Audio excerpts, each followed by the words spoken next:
Muy bien, ya son las 8 de la mañana. Vamos a dar inicio con la sesión académica del día de hoy, que se titula Hipersensibilidad a los AINES o a los antiinflamatorios no esteroideos. Agradezco a mi profesora asesora, la doctora Cindy Elizabeth de Lira Quesada, que me ayudó para la realización de esta clase, y mi nombre es Daniela Robles Rodríguez. Vamos a empezar con saber que los AINES son fármacos que se utilizan tanto para el tratamiento del dolor como de la inflamación, por lo que van a ser altamente consumidos por las personas debido también a que no se necesita o no se requiere receta para obtenerlos. Estos van a actuar mediante la inhibición de la ciclooxigenasa, que va a intervenir en el metabolismo del ácido araquidónico, como lo vamos a ver más adelante. Aproximadamente se estima que estos son responsables de casi una cuarta parte de los eventos adversos por medicamentos que son notificados y que incluyen reacciones tanto de hipersensibilidad inmunológica y no inmunológica. Se han descrito varios términos para describir a estas reacciones que no son intencionadas y que no son predecibles de los AINES, y recordando un poquito, van a formar parte de las reacciones de tipo B, de las reacciones de alergia a los medicamentos, que van a ser pues no predecibles, no dependientes de la dosis, porque con que sea una dosis muy pequeña pueden llegar a generar alguna reacción. Y los podemos dividir en estos cuatro tipos, que sería la hipersensibilidad o más comúnmente como alergia, la pseudoalergia, la idiosincrasia y la intolerancia. Los AINES como epidemiología forman parte de la segunda causa más común de la hipersensibilidad a medicamentos. Sin embargo, hay alguna literatura que dice que ya es la primera causa de esta hipersensibilidad a medicamentos. En pacientes asmáticos, estos AINES pueden aumentar su hipersensibilidad desde un 4.3 hasta un 11% e incluso llegar hasta casi un 20% en pacientes que se les hace prueba de provocación oral. Por parte de la alergia o de las reacciones hacia el ácido acetil salicílico, estas van a representar del 0.5 al 1.9% de la población general, y esta incidencia va a aumentar en pacientes que tienen asma y pólipos nasales hasta un 25.6%. Las reacciones cutáneas van a ser las más frecuentes y se va a poder observar en el 0.3% de la población general, y se sabe que en pacientes que tienen urticaria crónica espontánea, la hipersensibilidad a la aspirina puede llegar a ser hasta un 35% de los casos. En otra bibliografía nos estiman una hipersensibilidad tanto de la aspirina o el ácido acetil salicílico y otros AINES desde 0.1 a 0.3% de la población. Si pueden ver, pues este porcentaje es muy pequeño. Sin embargo, dado la cantidad tan grande de población que toma AINES, pues sí es una parte de la población considerable.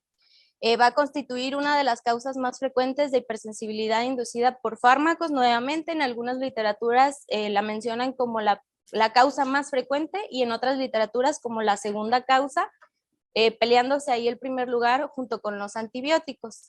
Y esta hipersensibilidad va a aumentar en personas que tengan comorbilidades, como lo son el asma, de un 4.3% hasta 11%, y en urticaria crónica desde un 21 hasta un 30%.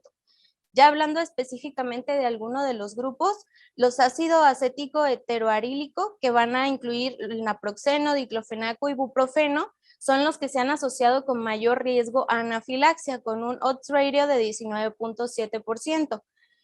Y las pirazolonas son las que son más probable que produzcan reacciones de hipersensibilidad de forma inmediata, que van a ser las que sí son mediadas por IG. Estas pirazolonas van a incluir sobre todo la dipirona, que es una de las más importantes. También pueden llegar a desarrollar los pacientes reacciones graves que pueden poner en peligro su vida, como es la necrólisis epidérmica tóxica, el eritema multiforme, síndrome de Stevens-Johnson, o también reacciones de tipo DRESS. Sin embargo, estas van a ser muy raras. Se estima una incidencia, por ejemplo, de NED en la población general de 0.4 a 1.2 por cada millón de personas al año, y por parte del síndrome de Stevens-Johnson es un poquito más elevado, de 1 a 6 por cada millón de personas al año. Sin embargo, pues estas ya son reacciones tardías. Ahora, hablando de la epidemiología de aquí de nuestro centro, en los últimos, bueno, más bien del 2017 al 2020, en un periodo de 3 años, De acuerdo al número total de pruebas a medicamentos que se hicieron, podemos ver que los quimioterapéuticos y los antibióticos están dentro del primer lugar. Sin embargo, esto no coincide con la bibliografía mundial. Se cree que este aumento en la prevalencia de las pruebas a los quimioterapéuticos pues se ha dado gracias al apoyo que hay con el servicio de oncología de aquí del hospital y a los trabajos que se han hecho en los últimos años. Y como podemos ver, los AINES pues vendrían siendo el último grupo de medicamentos con frecuencia de que se han hecho las pruebas con un 7% únicamente. En cuanto a las pruebas que se han realizado, tenemos un total de 21 pacientes en lo que va de este año del 2022, a los cuales se les han hecho un total de 33 pruebas. A 14 pacientes se les hizo prueba a un solo fármaco y al resto, que serían 7 pacientes, pues se les hizo pruebas a más de un fármaco de este grupo. Y podemos ver que los medicamentos con mayor número de pruebas que se han realizado van a ser el ketorolaco, el paracetamol y el diclofenaco. Sin embargo, también se han realizado pruebas para aspirina, ibuprofeno, celecoxib y ketoprofeno. De agosto a octubre, que vendrían siendo los 3 últimos meses, ya llevamos aproximadamente 11 pruebas de reto negativas. De hecho, ninguna prueba de reto ha salido positiva, y en cuanto a las pruebas cutáneas, se estima que aproximadamente un 63% de estas han resultado positivas, y esto pues va a tener que ver con los mecanismos que produce la hipersensibilidad a los AINES, que vamos a ver más adelante. Y en toda la epidemiología solamente las pruebas de reto se estiman en un 10%. Y bueno, vamos a iniciar un poquito hablando de la fisiopatología de estos medicamentos. Sabemos que los AINES van a ser los principales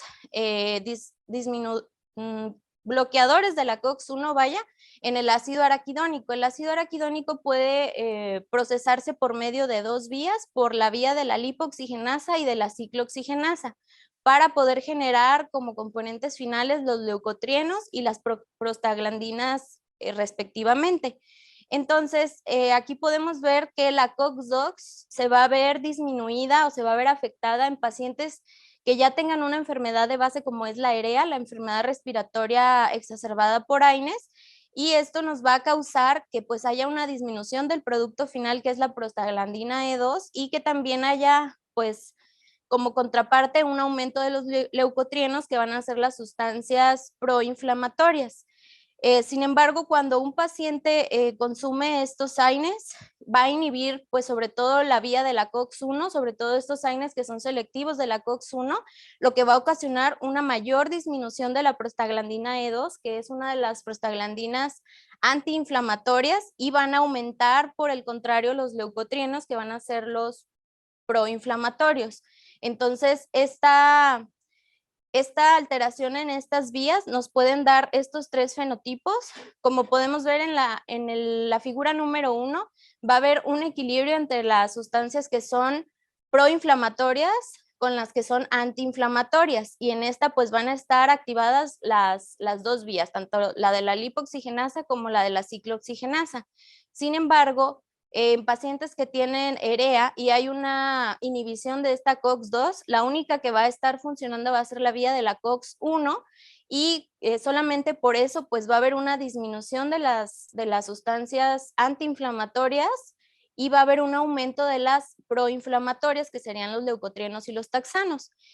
Y en un paciente que tiene ya EREA y que todavía le sumamos una inhibición de la vía de la COX-1 a través de los AINES, pues podemos ver cómo disminuyen aún más las sustancias antiinflamatorias y van a aumentar mucho más las sustancias proinflamatorias. Entonces, esta va a ser la causa de que estos pacientes desencadenen esas reacciones tan fuertes y tan graves al consumir estos medicamentos. Los AINES se van a clasificar de acuerdo a su selectividad en inhibidores clásicos, que serían los que van a inhibir a la vía de la COX-1, los inhibidores preferenciales de la COX-2, pero que también pueden llegar a producir una inhibición en la COX-1 a altas dosis, y los inhibidores selectivos de la COX-2. Y pues estas, de manera general, serían las acciones de las prostaglandinas protectoras, que sería la protección gastrointestinal y renal, por medio de los tromboxanos la agregación plaquetaria y por parte de las prostaglandinas proinflamatorias como lo son la PD2, prostaglandina D2, va a ocasionar inflamación, dolor y fiebre. En este cuadro, lo más importante a rescatar es saber que para propósitos de este tema vamos a tener dos tipos de prostaglandina. La prostaglandina D2 va a unirse a los receptores que van a estar en la superficie de las células efectoras, como son los basófilos, los eosinófilos, y a través de estos dos receptores, que son el DP2 y el DP1, pues van a ocasionar diversas acciones que van a ser estas.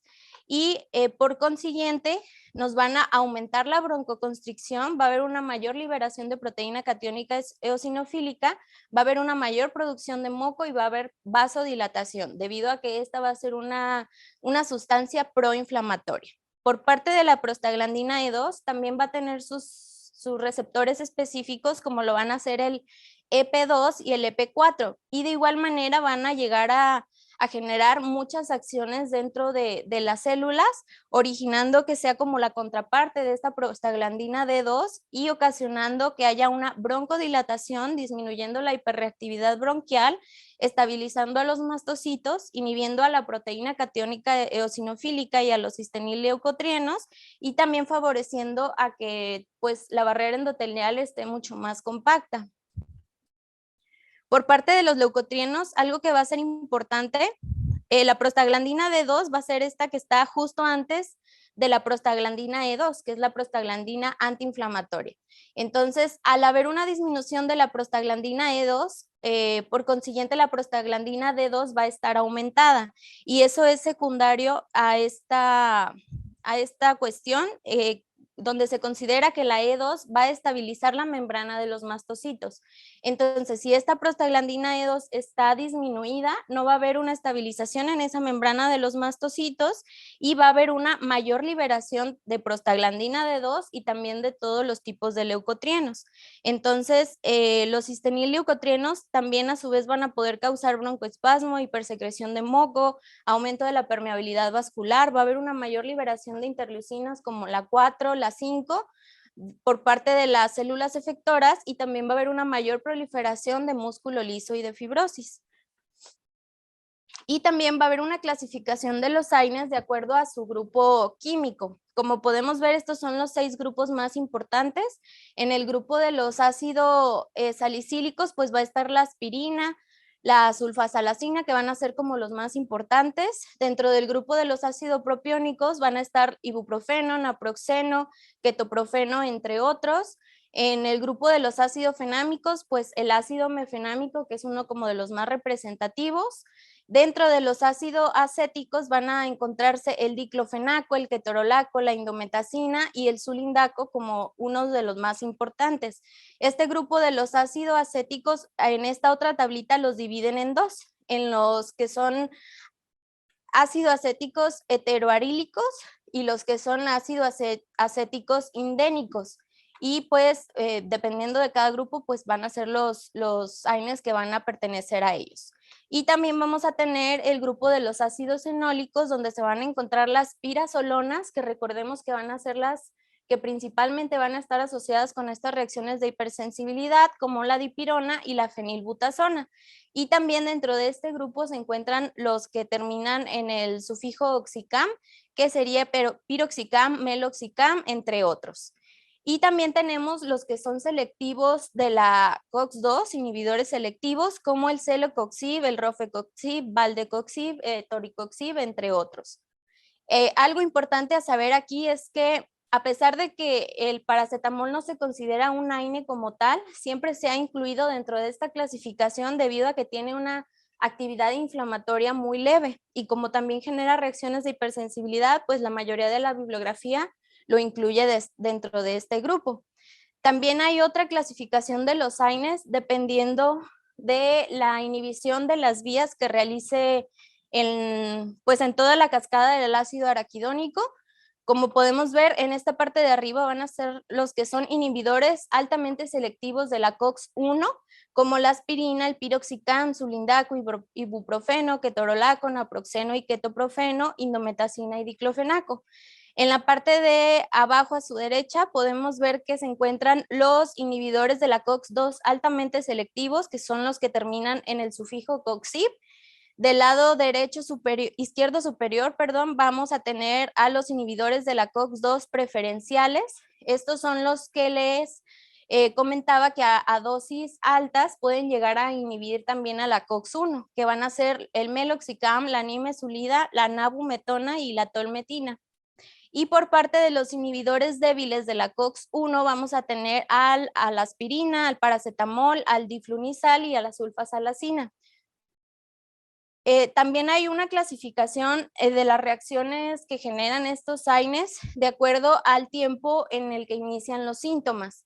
Vamos a subdividirlos en agudos, cuando las reacciones van a ser inmediatas o en las primeras 6, 7, 8 horas, y van a ser retardados cuando las reacciones aparezcan más de 24 horas después de la ingesta de estos AINES. Y de acuerdo a esta cronología del tiempo, podemos también descartar o confirmar la reacción que está presentando nuestro paciente. Más adelante vamos a empezar a ver todos los fenotipos de estas hipersensibilidades a AINES y van a tener mucho que ver con el tiempo de inicio de las reacciones.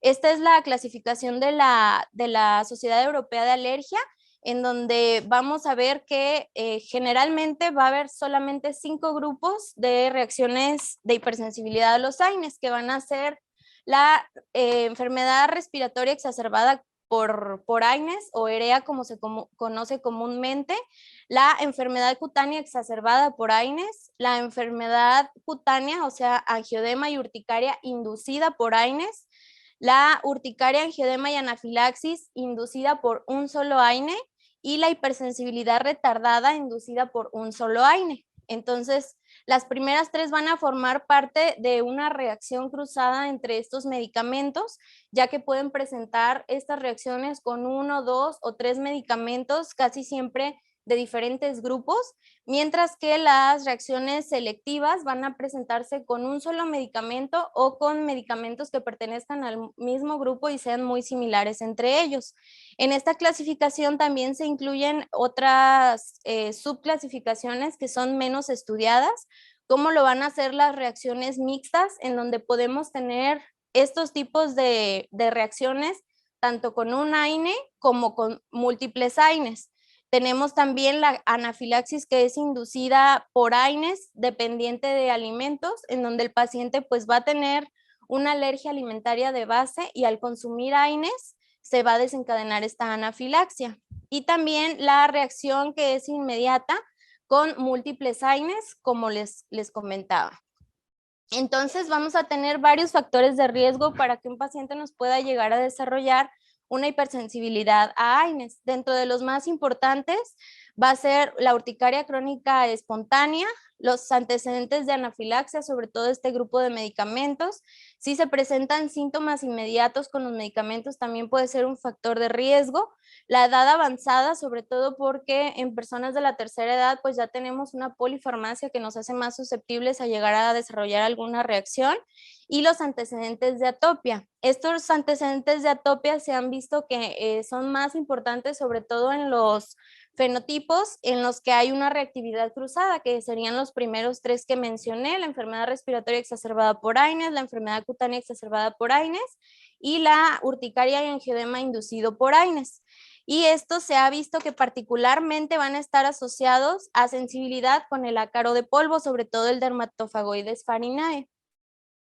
Vamos a empezar a describir los mecanismos de cada uno de estos para poder clasificar primero las reacciones cruzadas de los AINES. Tenemos aquí de manera inicial la enfermedad respiratoria exacerbada por AINES, en donde, como ya pudimos ver, pues la COX-2 en estos pacientes ya está alterada por sí sola, y al momento en el que estos pacientes consumen aspirina o algún AINE, va a haber también una inhibición de la vía de la COX-1, ocasionando que no haya producción de la prostaglandina E2, que es la buena, alterando pues en sí todo el metabolismo del ácido araquidónico. Entonces esto va a provocar de manera efectora con estas células que son las que liberan los mediadores inflamatorios, pues que haya un aumento de la secreción de los leucotrienos, de la prostaglandina D2, que es la mala, y pues que se genere toda esta cascada de inflamación.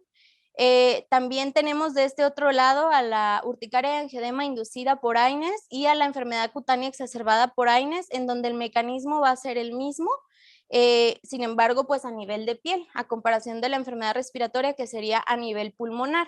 Y aquí tenemos la subdivisión, que son las reacciones mixtas, en donde podemos tener pues una combinación de ambas. En cuanto a las reacciones retardadas, recordemos que se van a clasificar dentro de la hipersensibilidad de Heli-Kunz en el grupo número 4, que va a ser el que va a estar mediado por células.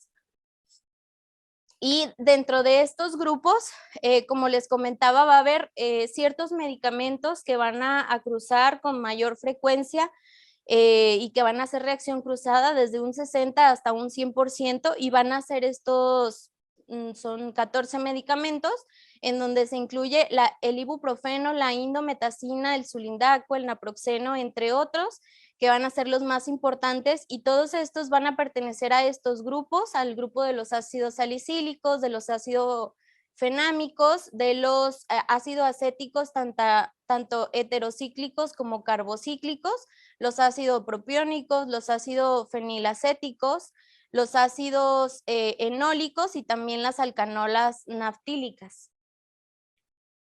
Hay otros medicamentos que también van a ocasionar reacción cruzada, pero en un menor porcentaje, desde un 2 hasta un 10%, como lo son el paracetamol, el meloxicam, la nimesulida, en cuanto a los pacientes que tienen rinitis y asma, y por parte de los que tienen urticaria y angioedema, van a ser el paracetamol de igual manera, el meloxicam y la nimesulida. Y en el último grupo, que sería el grupo C, en donde se ha estudiado que casi la mayoría de los pacientes que presentan hipersensibilidad a estos medicamentos van a tolerar, van a ser los que van a ser inhibidores selectivos de la ciclooxigenasa de tipo 2, como son el celecoxib, parvocoxib y el etoricoxib. Y bueno, por parte de los mecanismos que van a producir las reacciones inmunológicas o que sí se consideran como alérgicas dentro de este grupo, vamos a tener la urticaria, angioedema y anafilaxia inducida por un solo AINE y la hipersensibilidad retardada por un solo AINE. Y en esta, pues como sabemos, tiene que haber una sensibilización primaria para que el paciente pues se encuentre ya sensibilizado, y en la segunda exposición pues ya puede haber una degranulación directa de las células efectoras. Recordemos que los AINES, al ser unas proteínas de bajo peso molecular, siempre tienen que unirse a una proteína y formar aptenos para que puedan ser identificados por las células dendríticas y se los puedan presentar a las células TCD4, sobre todo para que estimulen a los linfocitos TH2, y estos, mediante la liberación de interleucina 4, puedan estimularse con las células B, y estas células B generen a su vez, pues se conviertan en células plasmáticas y originen la liberación de esta inmunoglobulina E, que va a ir a pegarse a la superficie de los mastocitos y de los basófilos. Y ya en una segunda exposición, pues estos aptenos van a llegar directamente a esas IG que ya van a estar pegadas en la superficie de estas células, y va a haber pues la liberación de todos los mediadores inflamatorios. Por parte de la hipersensibilidad retardada es prácticamente lo mismo. El AINE se va a generar en una molécula compleja junto con una proteína para que puedan ser identificados tanto por los linfocitos, por las células dendríticas, con el HLA1 y el HLA2. Por parte del que tiene HLA1, pues va a estimular a las células TCD8, y por parte del que tenga HLA2, pues va a estimular a las células TCD4. Y de esta manera, en una segunda exposición, pues ya van a ir a pegarse estos aptenos directamente a las células efectoras para que haya una liberación de todos estos mediadores inflamatorios. Vamos a empezar describiendo cada uno de estos fenotipos, los 5 más importantes, y vamos a empezar con la rinitis y asma o la enfermedad. Listo, otra. la enfermedad respiratoria exacerbada por AINES. Esta enfermedad respiratoria va a estar caracterizada por tres cuestiones clínicas, que va a ser la hipersensibilidad a la aspirina o cualquier AINE, una enfermedad de las vías respiratorias superiores, como lo puede ser una rinosinusitis con o sin pólipos nasales, y una enfermedad de las vías respiratorias inferiores, que va a ser el asma. Y esta enfermedad también se conoce con muchos otros nombres, por ejemplo, síndrome de Widal, síndrome de Santer, asma intolerante a la aspirina, entre otros.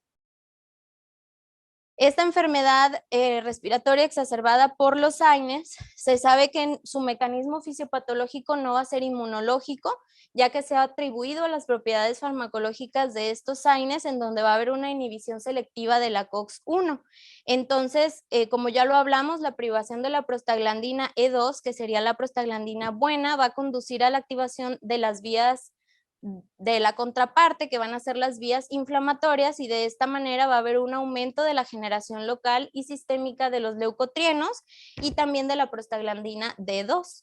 Dentro de las manifestaciones clínicas se ha visto que estos pacientes van a desarrollar reacciones de 30 a 120 minutos de la ingestión de los medicamentos y van a ser caracterizados inicialmente por síntomas superiores, como lo son congestión nasal y rinorrea acuosa, y posteriormente van a desarrollar lo que es la obstrucción bronquial.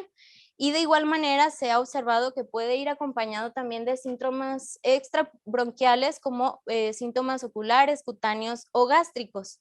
Para poder hacer el diagnóstico de esta enfermedad, pues la historia clínica va a ser muy importante, en donde vamos a identificar reacciones adversas que van a ser precipitadas con estos medicamentos. Sin embargo, pues lo vamos a ver también más adelante, pero las pruebas cutáneas en este grupo de pacientes no van a ser útiles, ya que sus reacciones pues no son mediadas ni por IgE ni por células T. Entonces, la única manera de corroborar esta patología sería mediante unas pruebas de provocación, tanto para confirmar que un paciente tenga hipersensibilidad a un AINE en específico, o poder excluir a otros AINES para poder orientar al paciente sobre qué medicamentos sí puede tomar.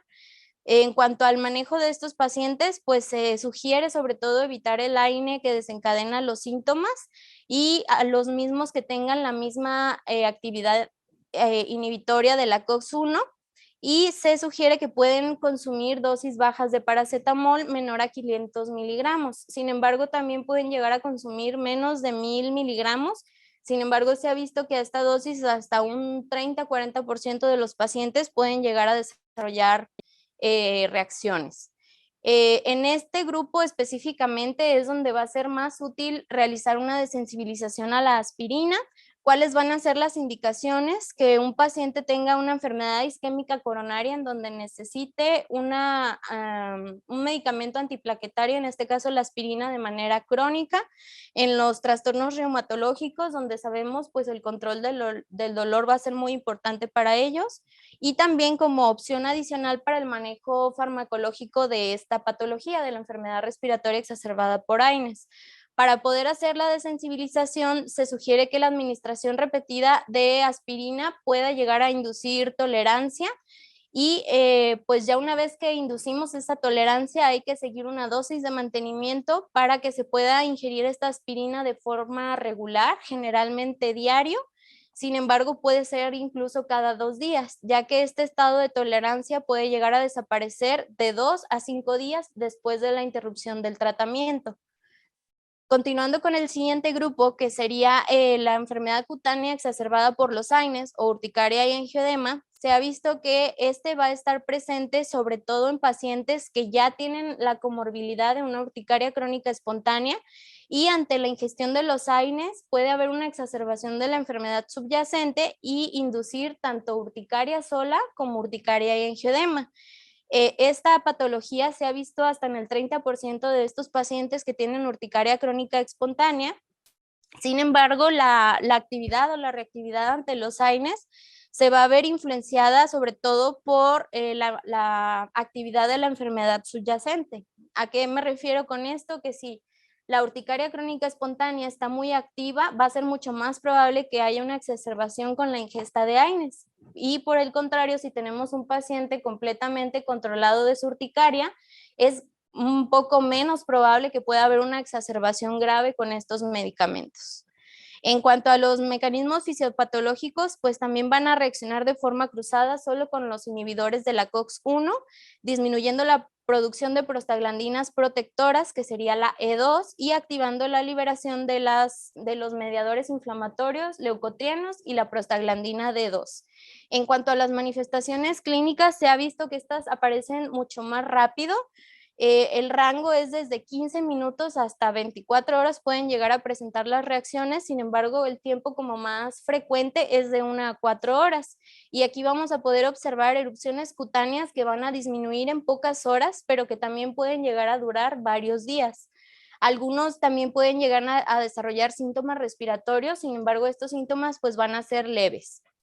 De igual manera, para el diagnóstico de esta patología, las pruebas cutáneas no van a estar indicadas, ya que no es un mecanismo mediado por IgE ni por células, y nuevamente la provocación oral va a ser el estándar de oro para poder confirmar esta patología.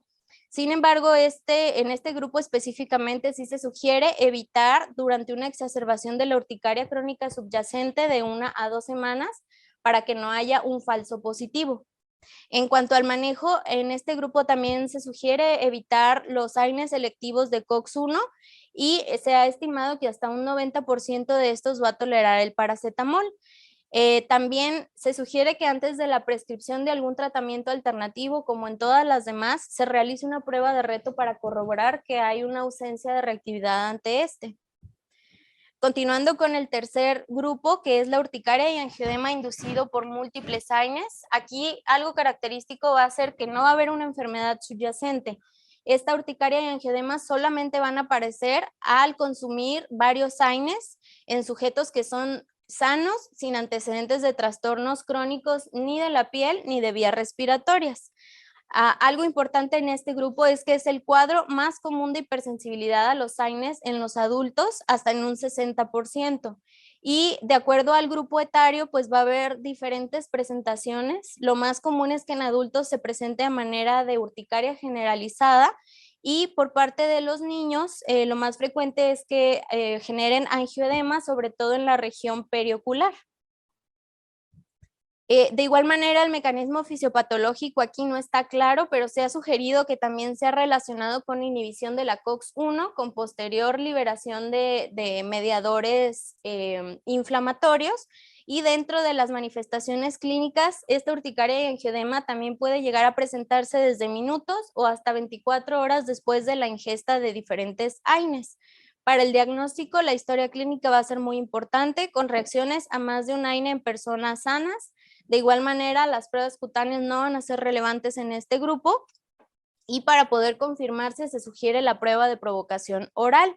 En el manejo, en este grupo se estima que el 80% de los pacientes pueden llegar a tolerar el paracetamol y la nimesulida, y de igual manera se debe de confirmar con un desafío negativo los inhibidores débiles de la COX para poder sugerirle tratamientos alternativos.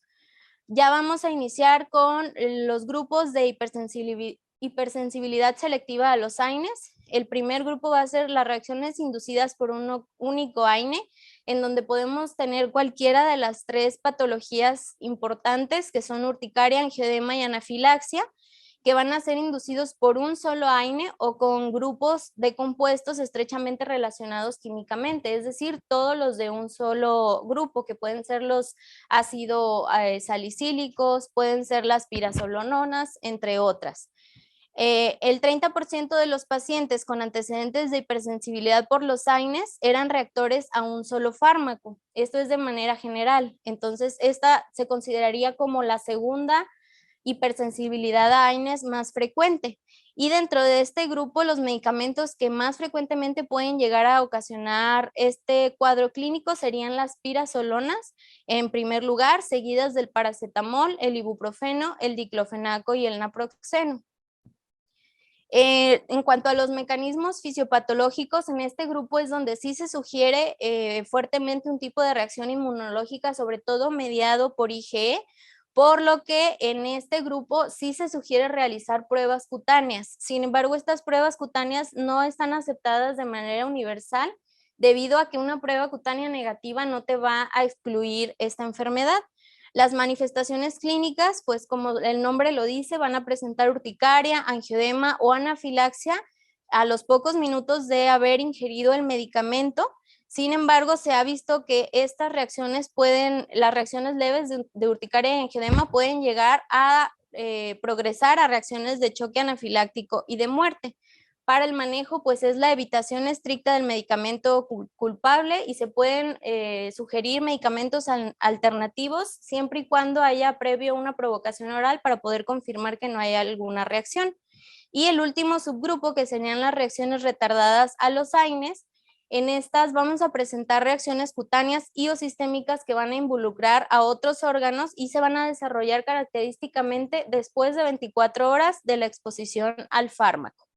Dentro del mecanismo fisiopatológico de este grupo, se ha visto una hipersensibilidad de tipo 4 con un papel dominante en las células T citotóxicas, que van a ser específicas del fármaco efector. Y la manera en que se van a caracterizar estas manifestaciones, los más importantes o los más frecuentes van a ser los síntomas cutáneos, como por ejemplo el eritema fijo, las reacciones cutáneas bullosas graves, una pustulosis exantemántica aguda generalizada, rash maculopapular. Sin embargo, con menos frecuencia también se han notificado reacciones sistémicas o a otros órganos como neumonitis, nefritis, una meningitis aséptica y en último lugar una dermatitis por contacto o fotocontacto.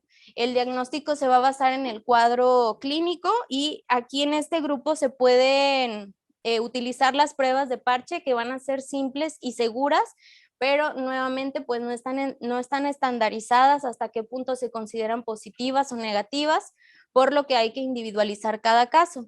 Y algo importante aquí es que las pruebas de provocación van a estar contraindicadas en pacientes que presentan reacciones generalizadas graves, ya que al momento de realizar la prueba pues puede haber una sobreestimulación de este órgano afectado.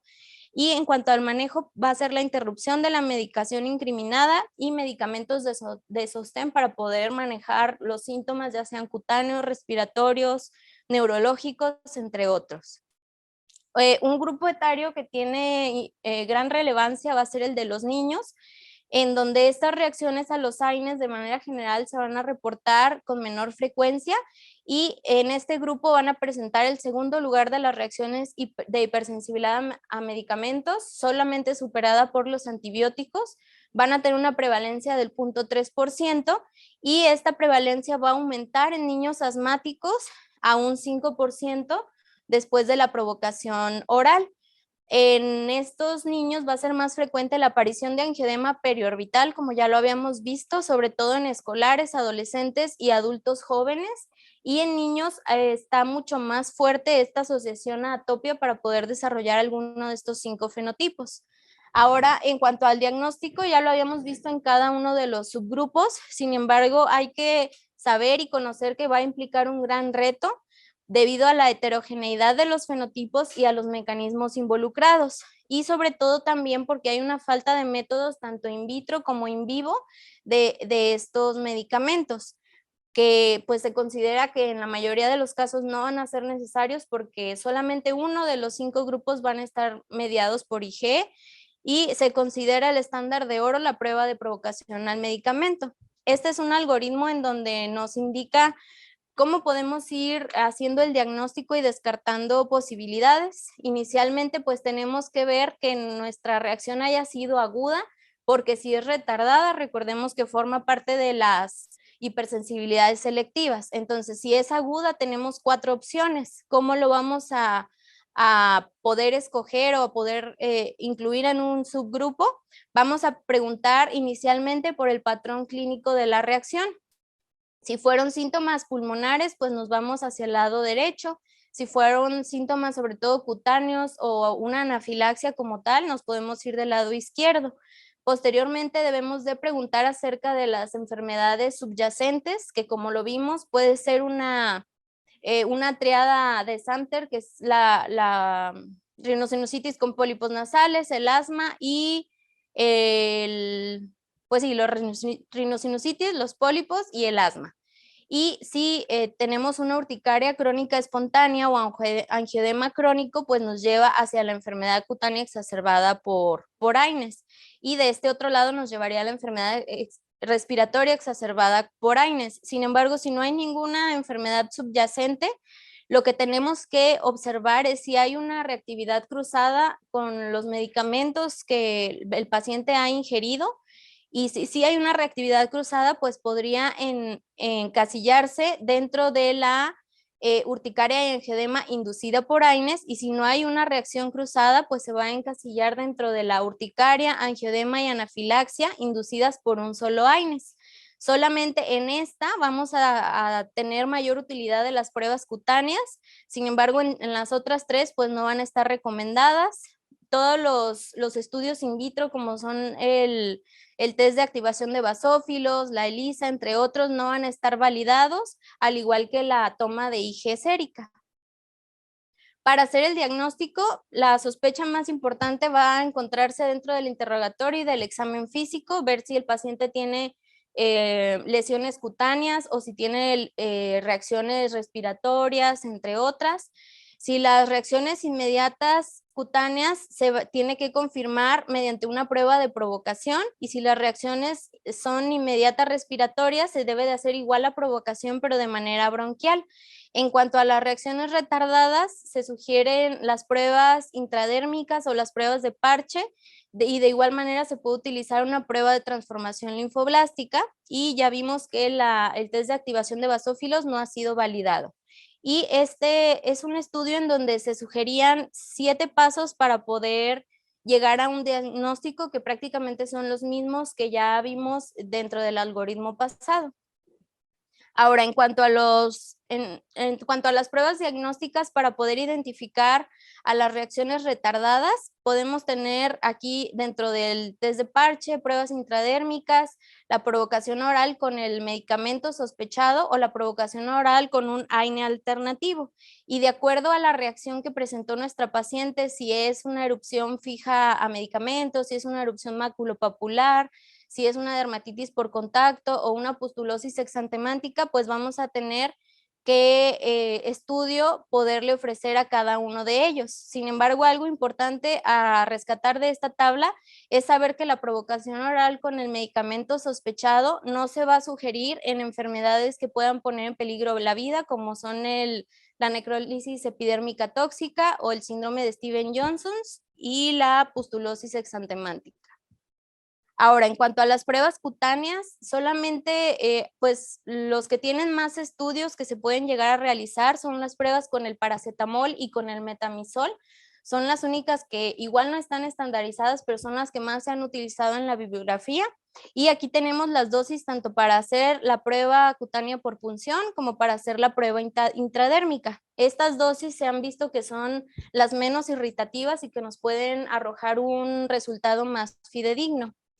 Ahora, para la provocación oral con aspirina, vamos a tener unas contraindicaciones para poder realizarla, como lo van a ser el asma no controlado, una urticaria y angioedema activa, una infección también activa, vacunación reciente. Se dice que en las 2 semanas previas al intento de hacer la prueba, el embarazo o una dosis alta de un beta bloqueador, ya que, como sabemos, esto nos va a disminuir la efectividad de la adrenalina si es que se requiere.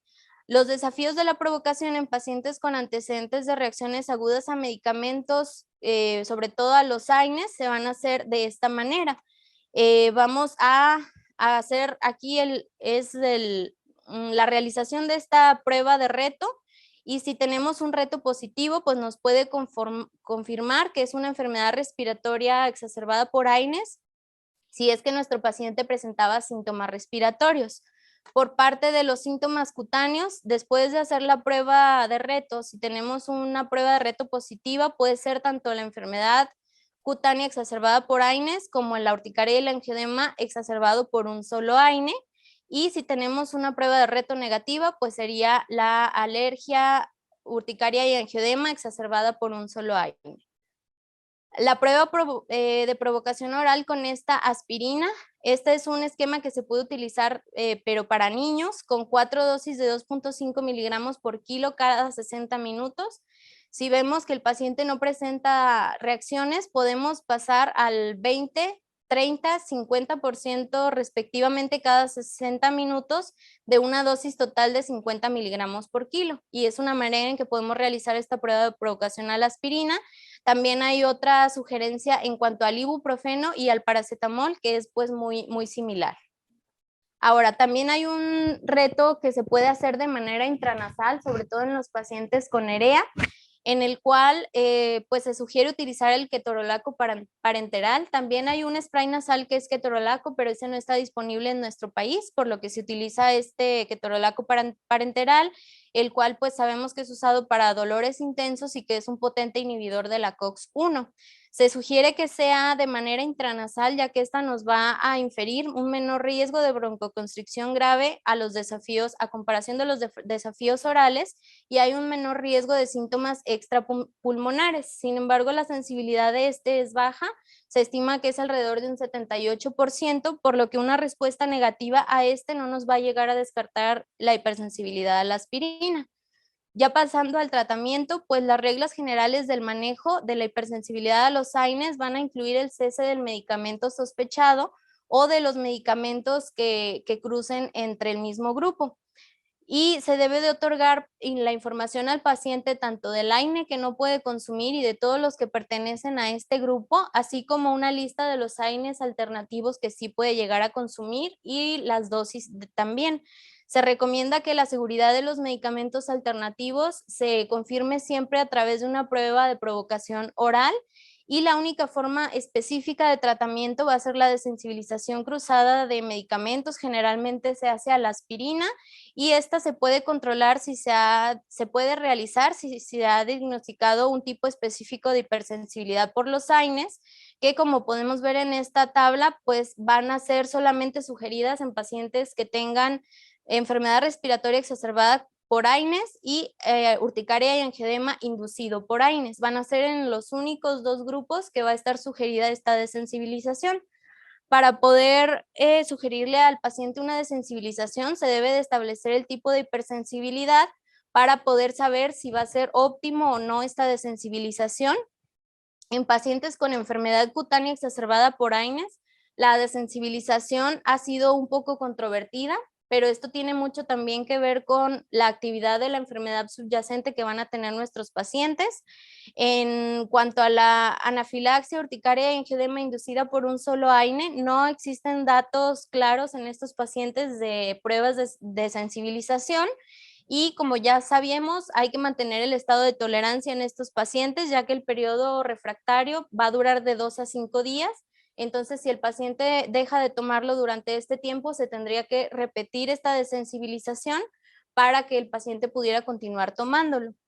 Esta desensibilización seguida del tratamiento con aspirina, sobre todo en pacientes que tienen EREA o la enfermedad respiratoria exacerbada por AINES, nos va a ayudar a aliviar los síntomas nasales y de igual manera a prevenir la recurrencia de los pólipos nasales, que en estos pacientes pues es muy importante.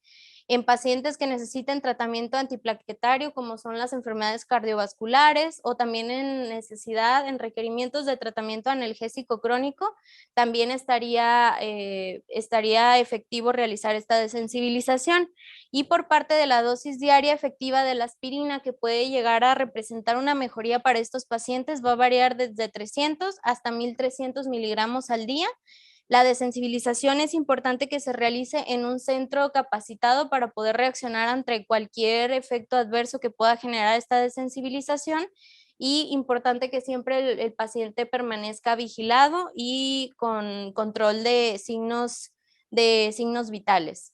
En este lado derecho tenemos dos esquemas de desensibilización. El de la parte de arriba se realiza en un solo día, en donde se le administra al paciente cada 2 horas dosis crecientes del medicamento hasta poder llegar a una dosis total de 1165 miligramos.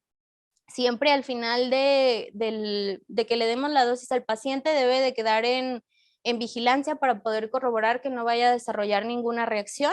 Y en cuanto al segundo esquema, este se realiza en 2 días, y aquí la diferencia entre una dosis y otra va a ser de 3 horas, pero de igual manera vamos a llegar a una dosis total de 1125 miligramos, con lo que si el paciente no genera ningún síntoma, pues ya se puede considerar desensibilizado y se puede continuar dando la dosis que le corresponda por tiempo indefinido, siempre y cuando vigilando que no lo vaya a suspender más de 2 a 5 días. Y este es un cuadro a manera de resumen de los 5 fenotipos más importantes. Pues es de todo lo que hablamos, se los dejo solamente para que lo puedan revisar con más detenimiento. Y ya para terminar, concluimos en que los AINES son el grupo de medicamento más consumido en la actualidad debido a su venta libre, por lo que las reacciones adversas son de las más frecuentes. La distinción entre la reactividad múltiple y única de los AINES es fundamental y se puede hacer en gran medida en función de la historia del paciente. Los desafíos de la provocación son el estándar de oro para confirmar o descartar esta hipersensibilidad a los AINES y también para encontrar alternativas seguras para nuestros pacientes.